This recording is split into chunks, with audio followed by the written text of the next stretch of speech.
Welcome to Technovation. I'm your host, Peter High. My guest today is Sumedh Mehta. Sumedh is the Chief Information Officer of Putnam Investments, an 84-year-old global money management firm headquartered in Boston. Sumedh has run tech and digital for more than 8 years, and across that tenure, he's modernized the technology platform at Putnam to foster a cloud-first, data-driven, and agile organization. He's also driven the enterprise across its business units to innovate together and deliver solutions for new products. I look forward to hearing more about his methods through this conversation. Sumedh, welcome to Technovation. Thanks, Peter. Thanks for having me. I'm really excited. I am as well. I've been looking forward to this conversation. Well, Sumedh, I would love to begin with your company. You're the Chief Information Officer of Putnam Investments. For those who may be less familiar, I certainly think many will be, but would you provide a bit of an overview as to Putnam Investments business, please? Putnam is in the financial services business. Putnam is an active manager dedicated to helping its shareholders succeed. On investment performance, we have industry-leading performance on a 1 year, 3 years, 5 year, and 10-year basis. That is somewhat unusual for the industry. This consistency that our investment team is able to deliver is really outstanding. We have unwavering focus on the highest level of service, and we have a sustainable approach in our business and in research. And we do all of this while building a diverse and inclusive culture. Putnam is an 84-year-old company based out of Boston, Massachusetts. Quite a storied history, and thank you for that overview. As Chief Information Officer, a role you've had for a bit more than 8 years now, talk a bit about your responsibilities in that role. Sure. So as CIO and member of the operating committee, I feel it's both my responsibility and obligation to bring technology to bear for our businesses to create our strategic advantage and to continue the journey of providing leading performance for our shareholders and helping them succeed. In whatever we do, we have to apply the lens of what our goals are as an organization. And it's my job to look at everything we do in technology and making sure we are leveraging the latest developments to provide the best outcomes for our business partners. That's very interesting, Sumedh. What form did digital transformation take in those early days? Certainly. So it's always nice to reflect back, right? I remember 8 years ago when I came into the organization, the first thing I said to myself I needed to do was to learn where the organization is, what we do, what we are really good at, and how we can harness our talent to do the things that we may want to do. I didn't come with any preconceived ideas that we were going to do X, Y, Z, because I didn't know the organization yet. So it took the time, and the thoughts that developed for me was putting forward a big idea that would inspire the organization and would, in fact, inspire all of the organization, not just technology. So the idea in 2015 for me was digital transformation that offered us the greatest opportunity for our business to evolve through the ups and downs of the economy because the financial industry landscape was changing rapidly.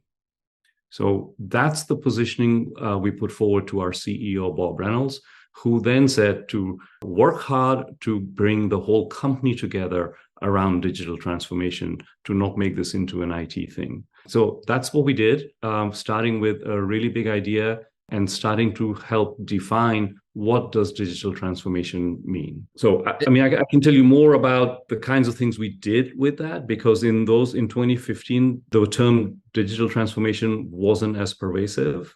From questions of, aren't we already digital? Certainly, financial services has been an early adopter of technology. So what I needed to do was communicate our ideas, share the ideas, and bring in outside perspectives. We started to build relationships with CEOs of really big technology firms. We invited their strategy people into our organization, and we created a platform by which people could ask questions, but could also start to engage with the technology firms to understand what they are doing with data, analytics, and digital transformation that is moving their business.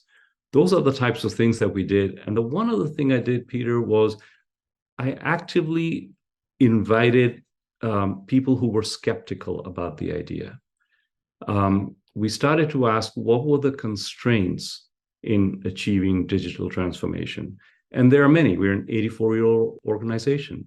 We do things a certain way. We are very proud of that heritage. What are the things that are going to change? And that change is always hard. And what I needed was everyone to understand what digital transformation could offer our clients and how it could be a tool for us to move the company forward. And when that started to work, we were really able to look at the technology team, and I changed the name of our internal IT organization to become Digital Technology at Putnam. Very interesting, Sumedh. I know from our past conversations, you worked to build momentum beyond that point. And what were some of the methods you used in order to do so? So that gave us the launch pad, if you will. From there, what we did was we looked at small successes that we could have together. What are the small steps we can create that will demonstrate that our ideas are delivering value? Some of this was just working differently. We said, why can't technology people work on business floors with business teams working together? In those days, we had a lot of privacy. This is pre-COVID. People had their own offices. They had their own cubicles.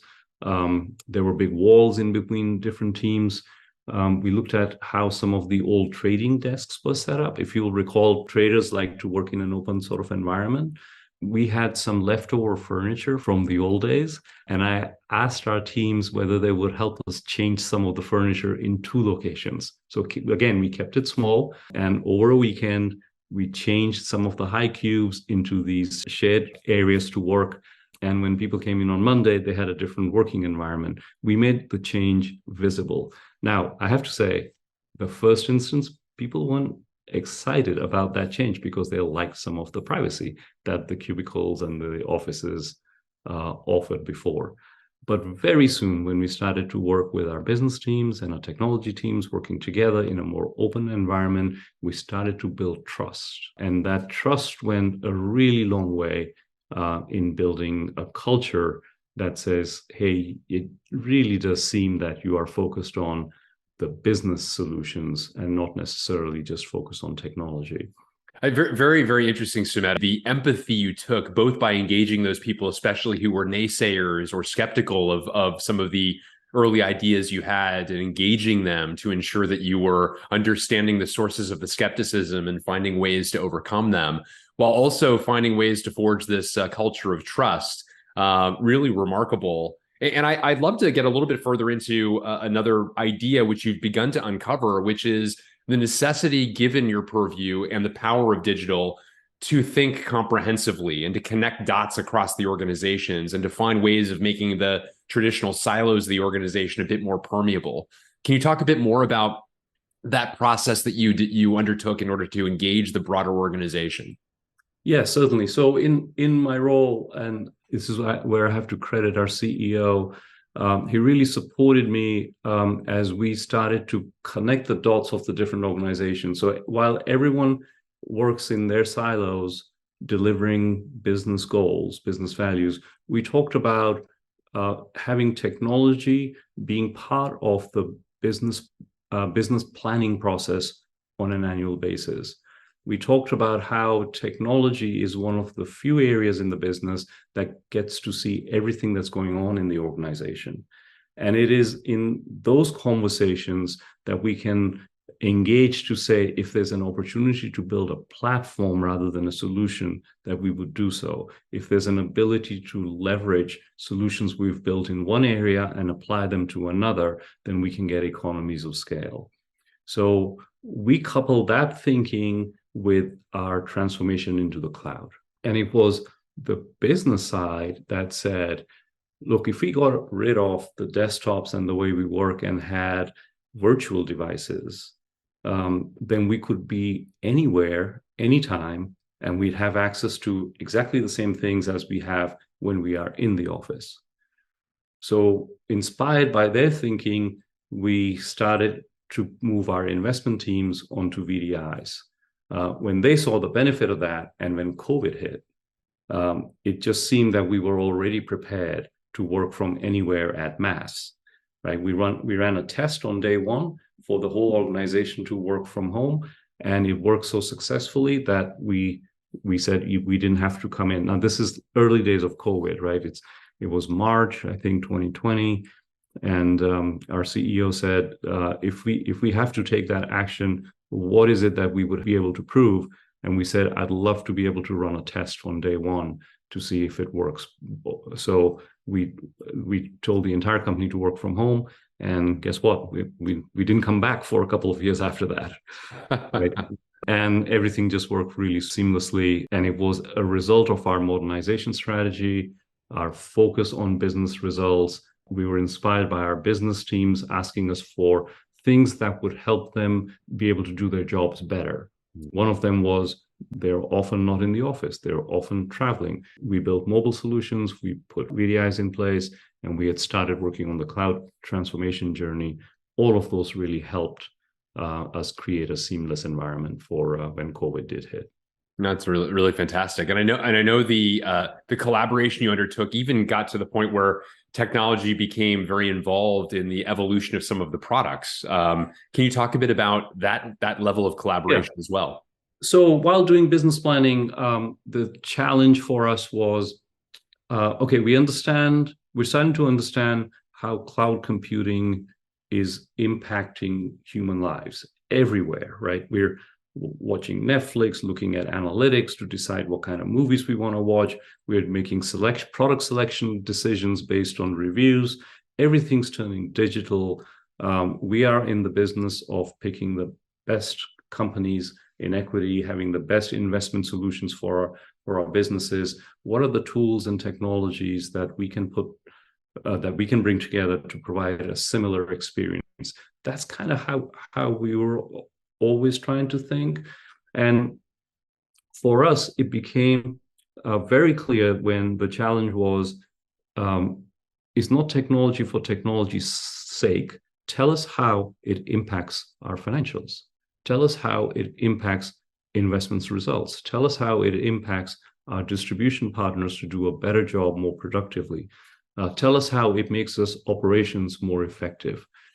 We changed the language of technology to becoming business outcome oriented rather than technology oriented. So we stopped talking about upgrades of our hardware and the cycles, but instead we started to talk about delivering results. One example was we got champions in our risk team who said, why don't you take our big risk engines and have them run in the cloud? On the first day after we went live, we saw when they came into work, they had access to all of the risk data across all funds for all securities first thing in the morning. This is something they were used to getting around 3 p.m. Suddenly, they had an acceleration and better quality data because we were able to run faster, we were able to scale, and we had access to their data so much earlier that we didn't have to sell the concept of cloud migration. We were talking about business impact of having access to information early, so they have more time to do their work. Similarly, on the distribution side, our teams are often on the road. They finish a sales call. They want to be able to get their meeting notes into Salesforce, and they want to be able to do it quickly. Ideally, they want to do it through the mobile device and through voice. We were able to put those tools together. These are all examples of small things that we were able to do. When you put it together across the organization, they look like a big transformation. So while we had a big audacious goal for digital transformation at the organization level, followed by small steps of what we can do, making that visible was really, really critical because they were all independently small. We put a trade show together at the end of the year to demonstrate all the things that we had done, and we invited the whole organization to walk through. Our CEO spent 4 hours looking at all of the tools and what we had built for the organization that's really helping us achieve these goals. So then came the opportunity, because of this evolution I said in financial services, we needed to change products. We needed to build something new and deliver it.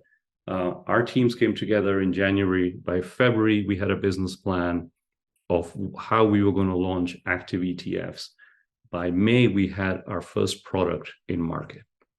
And the reason it happened at this speed is because it needed evolution of all of our legal structure work, all of the work around distribution, what we have to do in investments and the thought process, and the technology that would make it real.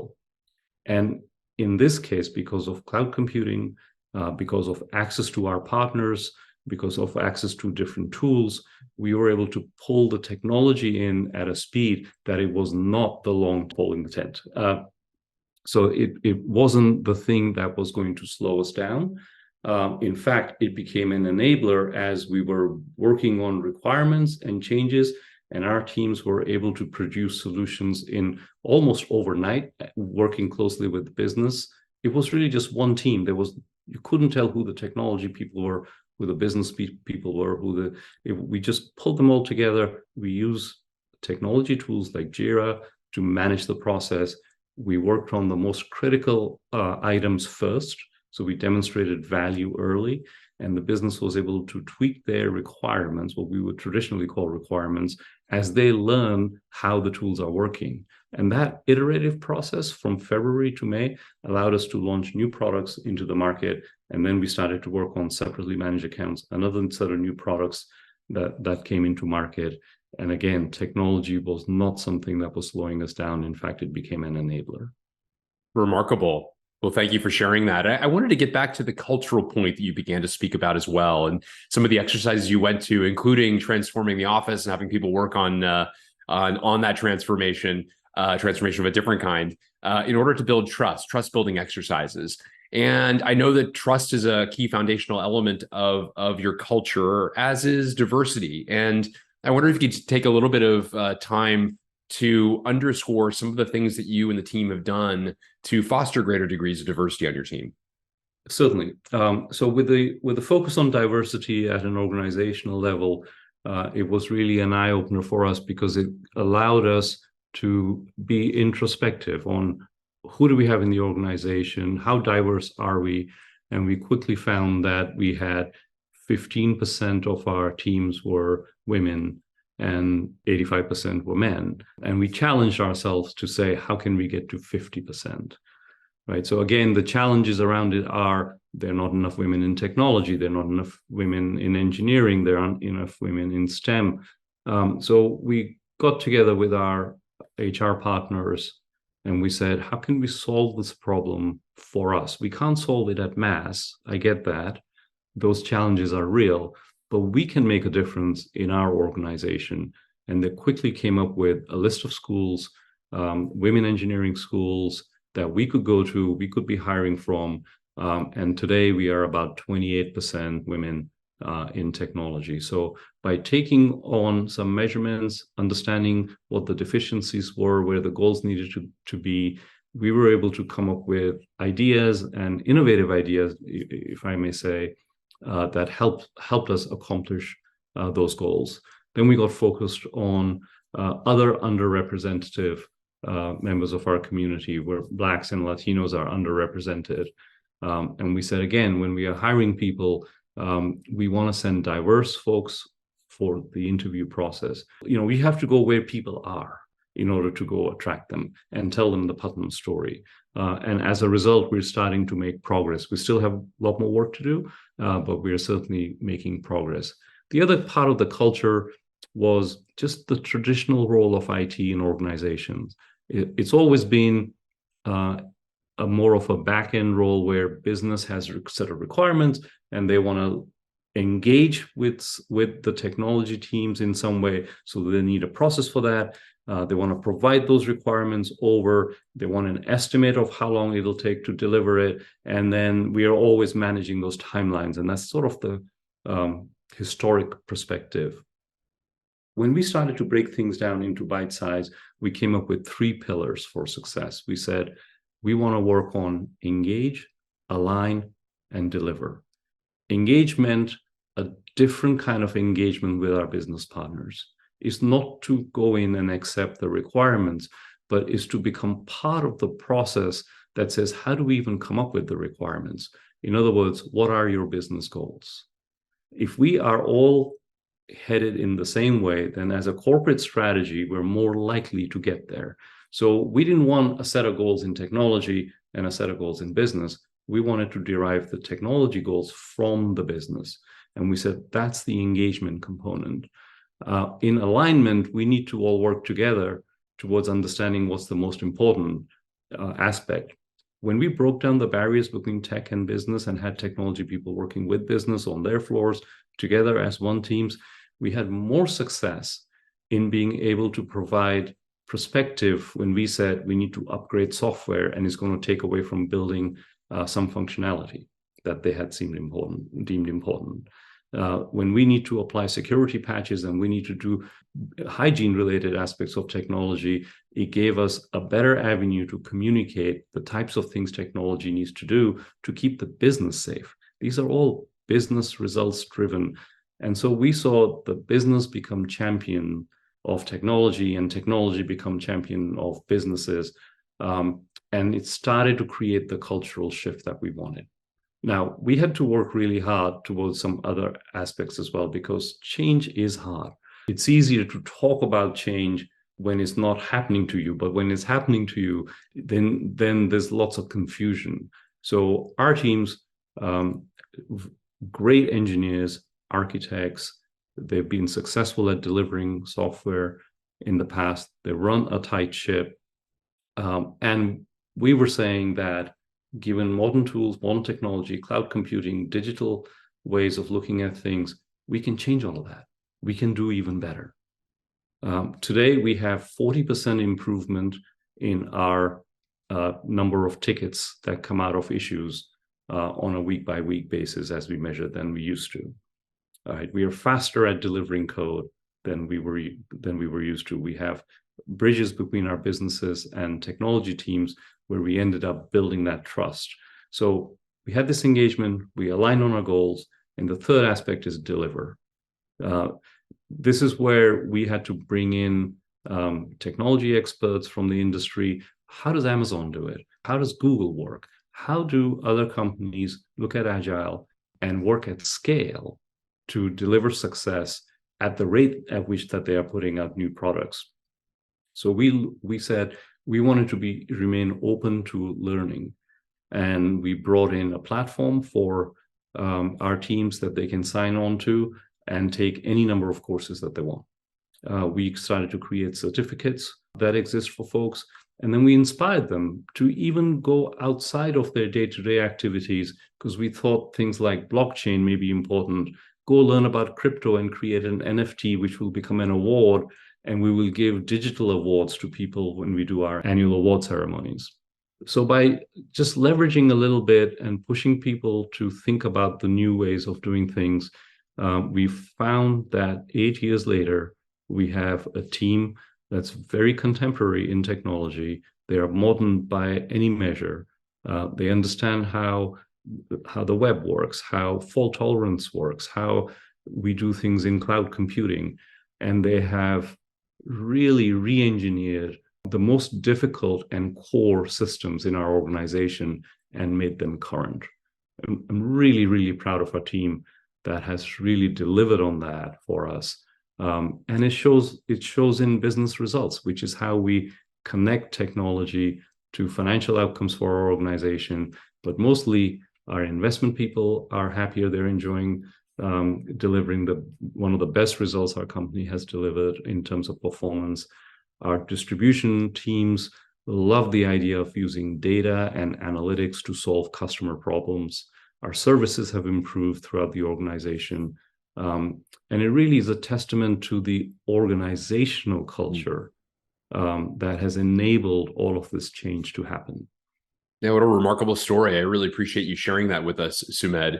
I wanted to ask you, looking to the future now, what trends particularly excite you? What are some of the items that are currently on your roadmap that you would underscore? Right. So for us being in financial services, I think the idea around the fintech ecosystem and how fintech is going to grow and thrive, I aspire for our teams to be really a catalyst in helping that grow faster. So generative AI is clearly solving one of our biggest challenges in technology. I say that we can look forward to massive productivity improvements in the area of software. We can look forward to cutting down the time to resolution on any problems because of generative AI and its capabilities if we work with it correctly. In fact, I can even think about generative AI type software that can help future transformations. So every time CIOs will tell you how hard it is to take legacy and convert it to modern. The ROI is not there. It takes a long time. It's difficult. The data components are really hard to bring over. So I look at generative AI as a tool that will help with productivity improvements. But that's on the technology lens. It will also change the rest of the organization. Everything from investments and how we use data and tools to do fundamental analysis with the aid of generative AI will be meaningfully different in the future. And I'm really excited about this technology. Same with distribution and operation. So every part of the organization can benefit from it. The second part that's exciting for me is the data strategy for the future. I think the way we have learned to deal with data has fundamentally changed. There've been a fair amount of innovation in this area from organizations that you've seen in the news. The way the databases work has changed. Creating self-service in an area that never existed before is now possible while maintaining control of your data. So I'm deeply excited of putting together data strategies for the future, generative AI and AI opportunities for the future. And then we're keeping an eye on digital assets, blockchain, cryptocurrency, etc. I do think blockchain has a potential for being the backbone of future global financial transactions. It hasn't happened yet, and it's been trying for a while. So I'm not a skeptic in this area. I think blockchain will have its day. And I'm always curious about the organizations that are pushing the agenda there. So we're trying to stay close to the fintech ecosystem, trying to be supportive of them, and also trying to learn from them. Great areas for us to monitor together in terms of the progress made. Appreciate you sharing those. I also wanted to ask you, Sumedh, what have been some of the difference makers along the way in your career that have led to a role as consequential as the one you currently now have, especially for those who may be listening who might be a step or two below your post at whatever organization they might be a part of. What sort of advice might you provide based upon the experiences you've had in reaching the heights that you have? You know, I've been incredibly lucky to have worked with really tremendous talent, and they come from all parts of the organization. They're not just always leaders in the firm, but there are people who bother to take time with me. When I was forming my own business back in 1997, there are people who said, I'll make time for you. Every Monday night, we will meet. And for 7 years, I met with this ex-CEO who bothered to spend time with me and share how he had solved some of the problems. I was very young and I learned a tremendous amount. But then the same types of things happened from teams in all parts of how we work. There were engineers, there were people who were coming out of school that I may have played a part in getting them hired for the company I was working for. And then we stayed in touch. And over time, they would come up and talk about ideas. And sometimes it's simple as they say they need advice, but I find that I learn more by talking to them because their journey is different than mine and they've learned different things. So making time for people when it's people, as the industry goes through ups and downs, there's always opportunity. Sometimes they find themselves in a transition. And especially making time at that time for them when they're evaluating opportunities. I remember someone who had two job offers, and he bothered to come talk to me about where he could go outside financial services, within financial services. And to just be able to have that chat, you walk away saying, I learned so much about the different industries and different opportunities for people. I'm so happy that they have that opportunity. And then, quite honestly, Peter, in our roles, sometimes we can create opportunity for others. And I think that's a very powerful aspect of what I think we have to do. it really inspires me. People inspire me. I like to stay connected. I'll always learn something from others. And I find just taking the time. So when folks call, and even if it's a sales call and they say, can we have a cup of coffee together? Invariably, I'll try and find a way to say yes, because I know I'll learn something, I'll get something out of it. And then that helps me do my job better. So people who share ideas about what technology is doing, what innovations they're part of, what they learned when they went to Silicon Valley, and I'd look at our team and say, why don't we go to Silicon Valley? So you always learn from others. Great insights, all. Well, Sumedh Mehta, thank you so much for a terrific conversation, emblematic of the remarkable change you have led at Putnam Investments, the expansive role the technology and digital plays across your enterprise and through to its customers, as well as your vision for the future. It's been a fantastic conversation. Thank you, Peter. I really appreciated your time.